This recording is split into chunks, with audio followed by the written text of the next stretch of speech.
اعوذ باللہ من الشیطان الرجیم بسم اللہ الرحمن الرحیم۔ چھپے راز چینل کے معزز ناظرین و سامعین، السلام علیکم ورحمۃ اللہ وبرکاتہ۔ معزز ناظرین و سامعین، آج ہم جس موضوع پر بات کرنے جا رہے ہیں وہ ہے اسرائیل اور فلسطین کا موضوع۔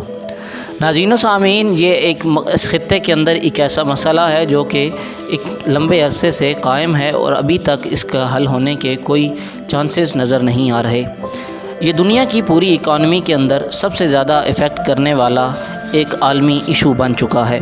اس کو کئی دفعہ عالمی طاقتوں نے حل کروانے کی کوشش کی، لیکن یہ ایک ایسا مذہبی اور سیاسی معمہ بن چکا ہے جو کہ اپنے حل کی طرف نہیں آ رہا۔ یہ مسئلہ اس لیے بھی زیادہ اہمیت کا حامل ہے کہ دنیا کے اندر پائے جانے والے بڑے تینوں مذاہب یعنی کہ عیسائیت، یہودیت اور اسلام کے تینوں مذاہب کے یہ یکساں مذہبی جگہ ہے۔ اس جگہ کے اندر ان تینوں مذاہب کی خاص مقدس مذہبی عمارتیں موجود ہیں اور مقدسات بھی موجود ہیں۔ آئیے تاریخ کے کچھ اوراق پلٹ کر دیکھتے ہیں کہ در حقیقت یہ مسئلہ کیا ہے۔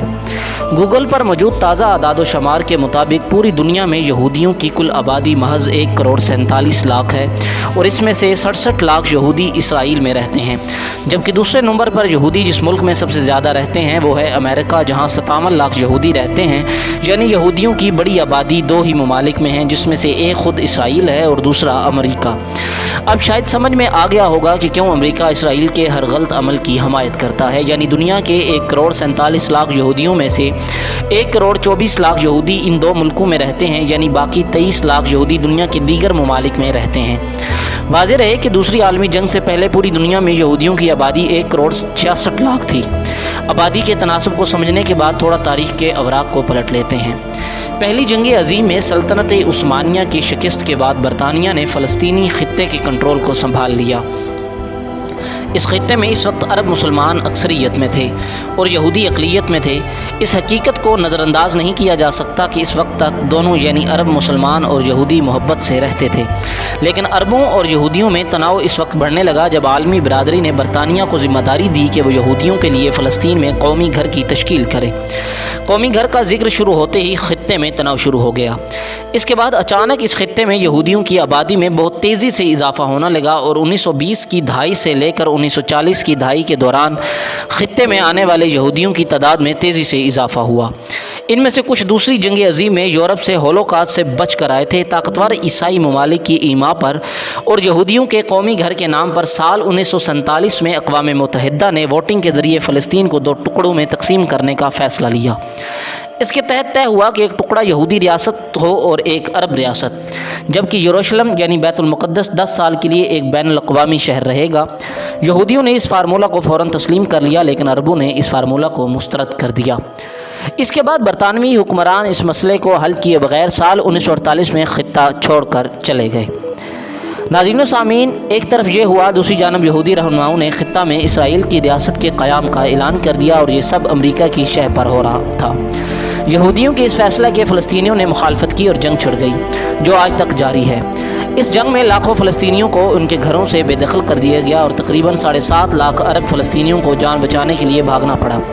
اس واقعے کو تباہی کے نام سے یاد کیا جاتا ہے۔ اگلے برس جنگ بندی کا اعلان ہوا تو اسرائیل نے زیادہ تر خطے کو اپنے قبضے میں لے لیا تھا، اور اس سب میں جہاں پوری دنیا اسرائیلی جارحیت اور ظلم کے خلاف تھی، وہیں اسرائیل کو طاقتور ملک امریکہ کی حمایت حاصل تھی۔ اس جنگ کے بعد اردن نے جو خطہ حاصل کیا اسے ویسٹ بینک یعنی غرب اردن کہتے ہیں، اور مصر نے اس غزہ کی پٹی سنبھال لی۔ بیت المقدس کے مغربی حصے کو اسرائیلی فورسز نے سنبھال لیا، جبکہ اردن کی فوج نے مشرق کا کنٹرول لے لیا۔ سال 1967 میں جون کے پہلے ہفتے میں 6 دن کی ایک اور جنگ ہوئی، جس میں اسرائیل نے کسی طرح اردن کو ٹریپ کیا اور مشرقی بیت المقدس اور غرب اردن کے ساتھ ساتھ شام میں گولان کے پہاڑیوں، غزہ کی پٹی اور مصر کے آبنائے سینا پر بھی قبضہ کر لیا۔ جس دن اسرائیل نے جیت حاصل کی اور پورے یروشلم پر قبضہ کر لیا، اس دن کو اسرائیل یوم یروشلم کے طور پر مناتا ہے۔ اس وقت جہاں ماہ رمضان کے دوران 10 مئی کو یوم یروشلم مارچ نکالنے کا پروگرام تھا اور سابقہ سالوں میں جس طرح یہودیوں نے پرانے شہر سے گزرتے ہوئے اشتعال انگیز نعرے لگائے تھے، اس کی وجہ سے عرب فلسطینیوں میں غصہ تھا۔ ساتھ میں ان کو اس بات پر بھی غصہ تھا کہ متعدد فلسطینی خاندانوں کو مشرقی بیت المقدس میں ان کے گھروں سے بے دخل کرنے کا عدالت کا حکم تھا۔ اہم سوال یہ ہے کہ اس خطے میں کب امن قائم ہوگا؟ فلسطینی پناہ گزینوں کا کیا ہوگا؟ غرب میں اردن میں یہودی بستیاں رہیں گی یا نہیں؟